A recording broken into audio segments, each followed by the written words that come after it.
Hello नमस्कार श्री स्वामी समर्थ. कसे आहात? तर बघा, आज माझी सकाळची देवपूजा झालेली आहे आणि बाहेर असं ऊन पडलं आहे. दाखवते की कडक उन्हाळा आहे. तर मग थोडंसं वाळवायचं होतं, डाळ वगैरे त्याचं बेसन करायचं. तर मग म्हटलं चला वाळवून घेते. आणि आज बनवायचं आहे ढोकळ्यासाठी प्रीमिक्स, त्याच्यासाठी पण डाळी वाळत टाकलेत. तर चला दाखवते. तर बघा किती कडक उन्हाळा पडला आहे. पहा बघताय.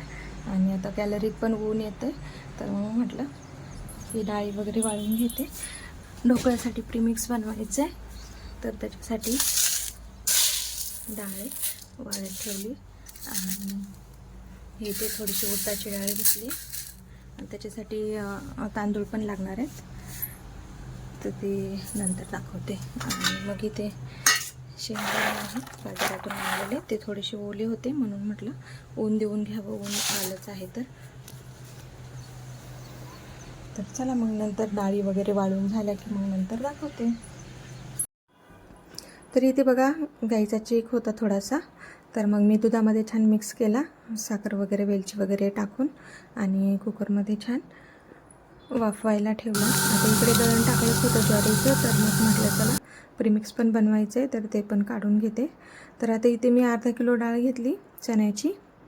हे अर्धा किलोचं भांडं आहे आणि त्याच्यामध्ये त्याचं निम्मं म्हणजे अर्धा किलोच्या निम्मं थोडंसं तांदूळ घ्यायचे आणि तांदळाचे निम्मं उडदाची डाळ घ्यायची आणि हे छान मिक्स करायचं आणि हे छान दळून घ्यायचं. आता हे आपण घरच्या घरी प्रीमिक्स बनवते. तर बघा इथे पीठ पण दळून घेतलं छान. आता याच्यामध्ये मिक्स करायचं आपल्याला खायचा सोडा आणि सायट्रिक ॲसिड.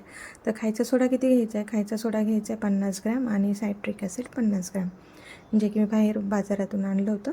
आणि खायचा सोडा बारीक आहे त्यामुळे तो काही मिक्सरला फिरवायची गरज नाही. तर निंबूसत्व आपल्याला त्याआधी काय करायचं आहे, थोडंसं साखरेमध्ये मिक्सरला फिरवून घ्यायचं आहे. 1-1.5 वाटी साखर टाकायची आणि त्याच्यामध्ये टाकायचे निंबूसत्व आणि ते आपल्याला छान मिक्सरमध्ये बारीक करून घ्यायचं. असं प्रीमिक्स तुम्ही महिनाभर 2 महिने जेवढं आहे तेवढं साठवून ठेवू शकता. तर आता याच्यामध्ये सोडा आधी मिक्स करते आणि नंतर आपण जे वाटलेलं निंबूसत्व, तर दोन्ही पण छान मिक्स करून घ्यायचं. आणि मीठ वगैरे आत्ताही टाकलं तरी चालतं, पण नंतर जेव्हा आपण ढोकळा करतो तर तेव्हाच जसं चवीनुसार पाहिजे तसं मीठ टाकू शकतो. आता हे पीठ तुम्ही 1 महिना डब्यामध्ये साठवून ठेवू शकता आणि जेव्हा पाहिजे तेव्हा तुम्ही घेऊन करू शकता. आता त्यातलंच थोडंसं पीठ घेतलं मी, त्यामध्ये थोडीशी हळद टाकली, थोडंसं मीठ टाकलं आणि जसं लागेल तेव्हा तसं पाणी टाकून छान फ्लफी बेटर बनवून घेतलं. आता हे प्लेटर बनवताना खूप जास्त पातळ नाही करायचं आणि घट्टही नाही ठेवायचं. आता तुम्ही बघू शकता किती छान मऊसूत झाले. आता याच्यामध्ये थोडंसं तेल टाकायचं आणि छान मिक्स करून घ्यायचं. आता आपल्याकडे जे भांडं असेल त्याला तेल लावून घ्यायचं आणि त्याच्यामध्ये हे बेटर टाकायचं आणि मग छान उकळून घ्यायचं. तर उकळताना आधी थोडंसं पाणी गरम करून घ्यायचं म्हणजे छान वाफ येते. आणि मग बरोबर 20 मिनटं बारीक मोठ्या गॅसवर शिजवून घ्यायचं. आता छान आपलं ढोकळा तयार आहे. का मग ढोकळा,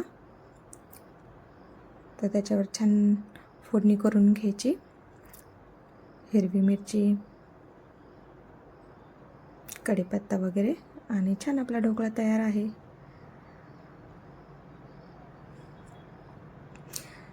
तर मग आजचा व्हिडिओ तुम्हाला कसा वाटला? आवडला असेल तर व्हिडिओला लाईक करा, शेअर करा आणि असं एकदा प्रीमिक्स बनवून पहा. झटकेपट खमंग ढोकळा बनवायला. तर पहा, आजचा ढोकळा तयार आहे. कसा वाटला आजचा व्हिडिओ? आवडला असेल तर व्हिडिओला लाईक करा, शेअर करा, नवीन असाल तर सबस्क्राईब करा.